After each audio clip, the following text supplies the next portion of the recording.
This is Sushant sir requested class basic English grammar topic টা have versus having। আমরা অনেকে কনফিউশনে পড়ে যাই যখন ইংরেজি করতে বসি বা যখন আমরা ট্রান্সলেশন করি যে সেন্টেন্সে কোথায় আমরা হ্যাভ বসাবো এবং কোথায় হ্যাভিং বসাবো। চলো আজকের ক্লাসটা শুরু করার আগে দুটো কথা বলি। যারা কম্পিটিটিভ ইংলিশের অর্থাৎ এসএসসি এক্সাম দিচ্ছ সিজিএল 10+2 এমটিএস 10 ও ইত্যাদি, তারা কিন্তু আমাকে রেগুলারলি ফেসবুকে ফলো করবে, কারণ ওখানে কিন্তু তোমার এসএসসি এক্সাম ওরিয়েন্টেড যে ম্যাটেরিয়ালসগুলো, বিশেষত ভোকাবুলারি পার্ট, সিনোনিম, অ্যান্টোনিমস, অনেকটা ইডিয়মস বা ওয়ান ওয়ার্ড বা ক্লোজ টেস্ট, এগুলো কিন্তু পোস্ট করা হয়। নিয়মিত ফলো করবে। দেখো তো আজকের ক্লাসটা কি টপিকটা বললাম, হ্যাভ ভার্সেস হ্যাভিং। বাদিকে আমরা লিখেছি ইউজেস অফ হ্যাভ, ডান দিকে ইউজেস অফ হ্যাভিং। তো কি বলেছে দেখো ইউজেস অফ হ্যাভে প্রথমটা ওনারশিপ। ওনারশিপ মানে কি অধিকার সত্ত্ব বা মালিকানা। আমার একটি অমুক আছে, তোমার একটি অমুক আছে, এরকম। হ্যাভের সাথে হ্যাজও কিন্তু নেবে, কিন্তু হ্যাভ হ্যাভিং হয়, হ্যাজ কখনো হ্যাজিং হয় না, সেটা আবার গুলিয়ে পেল না। যাক, ওনারশিপ মানে কি মালিকানা সত্ত্ব বা অধিকার সত্ত্ব। Example, I have a laptop. আমি বলতে পারি হি হ্যাজ এ ল্যাপটপ, হি এর সাথে তো হ্যাভ হবে না, ঠিক আছে। উই হ্যাভ এ কার। এখানে দেখো আমাদের বা আমার বা তোমার বা তার কিছু না কিছু অধিকারে আছে। ল্যাপটপ হতে পারে, কার হতে পারে, বাইক হতে পারে বা অন্য কোনো বস্তু হতে পারে। তাহলে লজিক কি মালিকানা সত্ত্ব বা অধিকার বোঝাচ্ছে, ঠিক আছে, পজেশন বোঝাচ্ছে, পজেশন। তাহলে ওনারশিপ বা পজেশন যাই বলি না কেন। নেক্সট দেখো 2 নম্বর রিলেশনশিপ, সম্পর্ক বোঝাতে। আমার 2 ভাই আছে, তোমার 1 বোন আছে।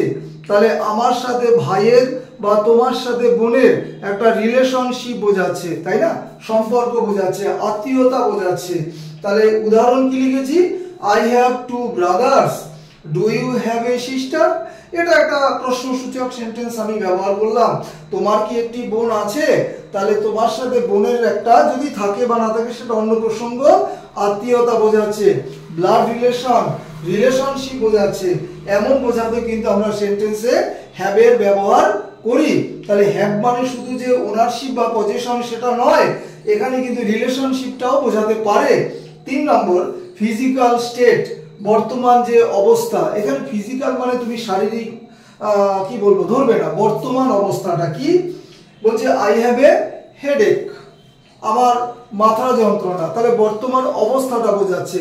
এবং এটা কিন্তু খেয়াল রাখবে, কখনই কিন্তু মাথা যন্ত্রণাটা কিন্তু তোমার কি বলবো লং টার্ম নয়। এখানে প্রত্যেকটাই কিন্তু একটা টেম্পোরারি স্টেট বোঝাচ্ছে, অল্পক্ষণের জন্য, ওষুধ খেলে কমে গেল। তাহলে এখানেও কিন্তু আমরা ফিজিক্যাল স্টেট ব্যবহার করতে হ্যাভ এর ব্যবহার করব। ডান দিকে দেখো কি লিখেছি, uses of having, most important. এটা কম বেশি আমরা হয়তো জানি, বিশেষ করে প্রথমটা। তো এখানে দেখো ইউজেস অফ হ্যাভিং, দুটো ইম্পর্টেন্ট ইউজেস। নাম্বার 1 কি বলেছে, অনগোয়িং অ্যাকশনস, কোনো কাজ চলছে। দেখো বর্তমানে ওয়েস্ট বেঙ্গলে যারা আমরা আছি প্রত্যেকেই খুব খারাপ সময়ের মধ্যে দিয়ে যাচ্ছি। We are having a bad time, not we are having a good time. ভালো সময়ের মধ্যে দিয়ে যাওয়া বোঝালে হ্যাভিং এ গুড টাইম, খারাপ সময়ের মধ্যে দিয়ে যাওয়া বোঝালে হ্যাভিং এ ব্যাড টাইম। এখন দেখো অনগোয়িং, কিন্তু আমরা খারাপ সময়ের মধ্য দিয়ে যাচ্ছি। আমি একবারও বলি না আমাদের খারাপ সময় আছে, আমরা খারাপ সময়ের মধ্যে দিয়ে যাচ্ছি, ভালো সময়ের মধ্যে দিয়ে যাচ্ছি।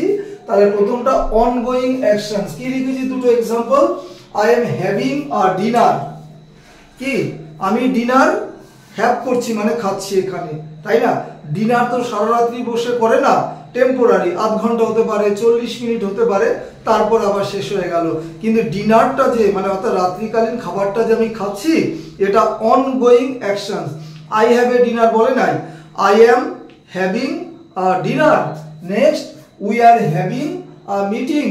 আমরা একটা মিটিংয়ে কিছু ডিসকাস করছি। মিটিংটা তো সারা জীবন থাকবে না, আধ ঘন্টা 1 ঘন্টা হবে, মিটিং শেষ হয়ে যাবে।